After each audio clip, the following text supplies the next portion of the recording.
nom, c'est Badiane Abdoulaye. Je suis au Canada depuis 2009. J'ai étudié ici. J'ai fait une maîtrise en développement international et une maîtrise en aménagement du territoire. Présentement, je suis en train de finaliser ma thèse de doctorat en sociologie du développement. J'ai travaillé pendant une année au niveau de la MRC de la Haute-Côte Nord comme chargé de projet en développement économique. C'est de là vraiment que je suis tombé en amour de la région. Finalement, quand je suis allé dans le gouvernement, plus précisément à Rouyn-Noranda, mais j'avais toujours un œil rivé sur la région parce que j'ai gardé d'excellents souvenirs, j'ai eu de très bonnes relations, mais également j'avais beaucoup d'amis. Donc quand le poste de directeur général de commerce international Côte-Nord s'est affiché, des amis m'ont dit Abdoulaye, mais envoie ton CV, on veut de toi dans la région.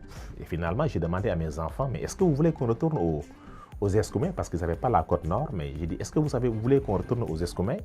Mais écoute, ma conjointe, mes enfants m'ont dit, papa, on y retourne, là-bas c'est beau, et on aime là-bas. Écoute, finalement, c'est comme ça que moi je suis revenu pour retrouver en fait un ancien amour.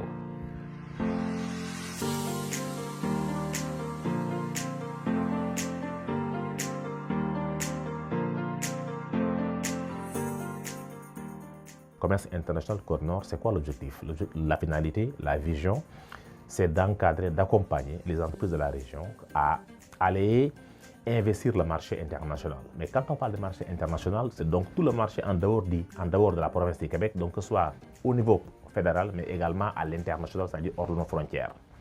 Cela veut dire quoi? Cela veut dire que nous avons une diversité d'entreprises qui n'ont pas les mêmes profils, qui n'ont pas les mêmes capacités, mais on doit tous embarquer.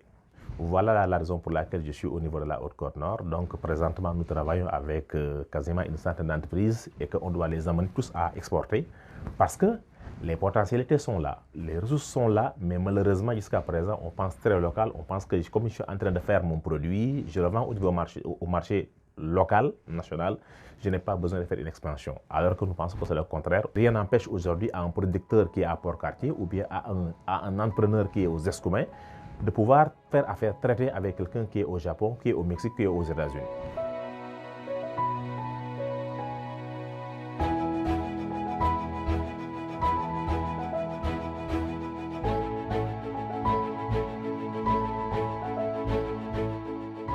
Mes sources d'inspiration sont multiples.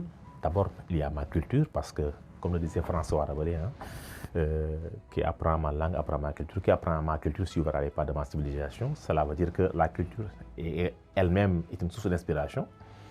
Moi, j'ai été éduqué dans un cadre qui me permet de faire de l'épanouissement avant tout la valeur qui doit guider toutes nos orientations. C'est pour ça tout le temps, moi, je parle de l'épanouissement socio-professionnel. Parce que même dans le travail, il faut avoir goût de le faire. Donc ma culture est une source d'inspiration, mais également la lecture, parce qu'il faut avoir le culte, n'est-ce pas, de la recherche du savoir. Parce qu'aujourd'hui, le savoir est quelque chose vraiment qui se renouvelle de manière très, n'est-ce pas, très dynamique. Et que nous sommes dans un monde virtuel, je le disais tantôt, où les connaissances, les savoirs, mais ça se renouvelle, n'est-ce pas, à une vitesse vraiment de croisière extraordinaire. Donc il faut tout le temps se mettre à jour. Donc la lecture, la recherche, mais également les discussions, les dialogues. C'est pour ça que moi, j'aime bien échanger, j'aime bien discuter, j'aime bien dialoguer. D'ailleurs, c'est la raison pour laquelle je pense qu'il faut qu'on est dans un monde dynamique où il n'y a pas de barrière n'est-ce pas, entre les gens. Il n'y a pas de discrimination négative, n'est-ce pas, entre les gens. C'est de cette façon-là qu'on va s'enrichir. Parce que certainement, moi, j'apprendrai de l'autre, mais l'autre aussi également va apprendre de moi.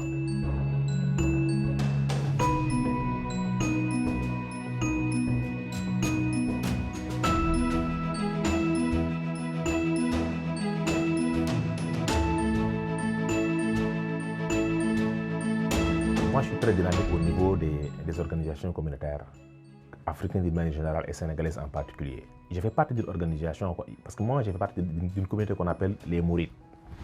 Les Mourides, c'est une communauté religieuse, culturelle, sociale sénégalaise qui sont très dynamiques, mais c'est des entrepreneurs. Donc, vous voyez un peu le lien avec moi, ce que je fais dans la vraie vie.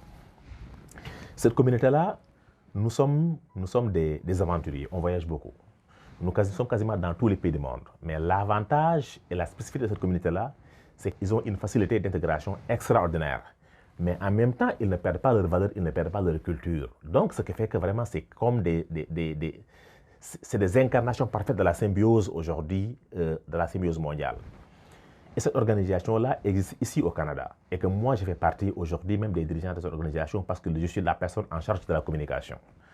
Nous avons un plan d'action très dynamique, donc ça c'est une organisation qui m'a beaucoup marqué. Mais la figure de proue de cette organisation-là, c'est Cheikh Ahmadou Bamba. Cheikh Ahmadou Bamba, c'est un homme noir. Il a été exilé par la France pendant 33 ans durant sa vie. Pourquoi? Parce que lui, il avait un projet de société, il avait une opinion qu'il a pu défendre. Mais avec de quelle manière? C'est vraiment avec le slogan qu'on appelle la non-violence. Et moi, je fais partie de ceux qui pensent que, de ceux qui croient, de ceux qui sont convaincus que le défenseur, n'est-ce pas, de la non-violence n'est ni Gandhi, ni Martin Luther King, mais Cheikh Ahmadou Bamba.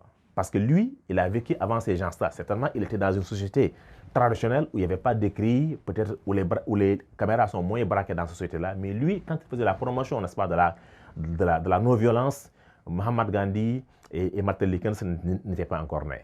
Donc, c'est pour ça que pour moi, c'est une figure de proue, mais également quelqu'un qui nous dit que vous devez travailler comme si vous ne devez jamais mourir. Mais également, contempler, n'est-ce pas, le monde, à méditer comme si vous devez mourir demain. Donc vraiment, c'est quelqu'un qui fait la promotion d'une vie équilibrée. Mais quelqu'un également pour qui aussi la famille est très importante. C'est de là que vraiment que l'épanouissement dont je parlais tantôt, n'est-ce pas, va se faire. Donc c'est quelqu'un vraiment qui a beaucoup écrit.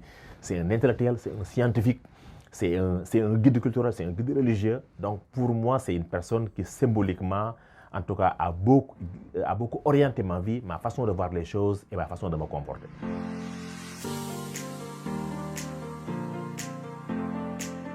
Ce mois-là a une signification très symbolique parce que pour moi, c'est une opportunité, c'est un cadre et un prétexte pour faire davantage la promotion, mais également faire en sorte que toutes les barrières psychologiques, toutes ces barrières parfois basées sur l'ignorance, qui empêchent, n'est-ce pas, à des communautés, à des personnes de pouvoir se promouvoir. Une personne vraiment pour qui j'ai une pensée, en tout cas pour durant ce mois-là, justement c'est ma famille. Parce que moi, mon père m'a beaucoup encouragé à faire des études, m'a beaucoup encouragé à travailler, bien que lui, il était analphabète, donc il n'a pas fait l'école. Mais il pensait que l'école pourrait être un moyen, un cadre, un prétexte, un outil, des instruments qui vont permettre, n'est-ce pas, à des personnes faisant partie des communautés visibles de pouvoir se promouvoir et de se hisser une place vraiment qui est leur.